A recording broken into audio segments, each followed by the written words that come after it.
Hello and welcome to my channel, Damn White Books. In today's book review, we'll be reviewing the dystopian novel Fahrenheit 451 by Ray Bradbury.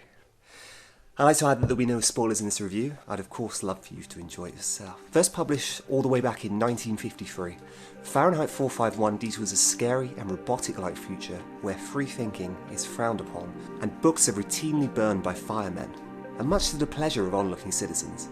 Fahrenheit 451 being of course the temperature in which paper ignites, or so they say. You may wonder why firemen are going around burning books. Well, in this twisted version of the future, instead of ending a roaring blaze, the firemen are the people who start them, carrying kerosene hoses to douse houses suspected of the terrible crime that is reading. Rest assured, I'd be in trouble. I came to this book knowing two things. Number one, it's much beloved, and number two, often compared to George Orwell's highly influential 1984, which was on my to-read list, but since this was actually written, I've read it, and I must say it's an incredible book. Throwing you straight in at the deep end, Fahrenheit 451 may at first strike the reader as slightly bewildering. When reading the opening pages, I was confused, but certainly intrigued, trying to make sense of this new world that I'd been thrust into.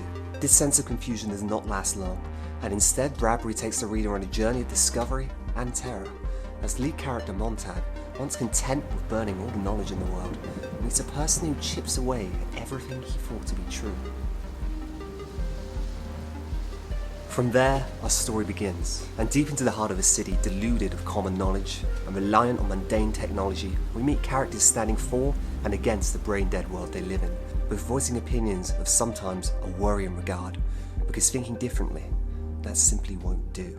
Bradbury does an excellent job of describing this hell, both in the depiction of the future and in the way he describes the horrors surrounding, particularly the menacing hound that plays a larger role towards the end of the book, a morphine needle protruding from its throat as it growls in the presence of danger. I enjoyed this book, and particularly the dialogue of the characters voicing two sides in a twisted tale. There was actually a movie of the film that was released in the 1960s, although I'd thoroughly recommend reading this book. The ending, although good, was not its strongest point. It's shocking and provocative, but I was yearning for a little bit more. That aside, this is still a fantastic book and scores an 8 out of 10 for me. It is very well much worth your time. I just hope it's fictional. Our constant reliance on technology in this modern world and the stepping away from books is a future far too easy to believe. Thank you again for checking out my channel. If you'd like to see what I'm reading, check out my Goodreads account. It'll be in the description. And happy reading. Please recommend me any books you'd wish me to review. I've read so many. I've got a big old list of books to review. So there should be more videos coming very soon. Again, I would definitely recommend this book. Check it out and see what you think. And thank you for watching. Bye-bye.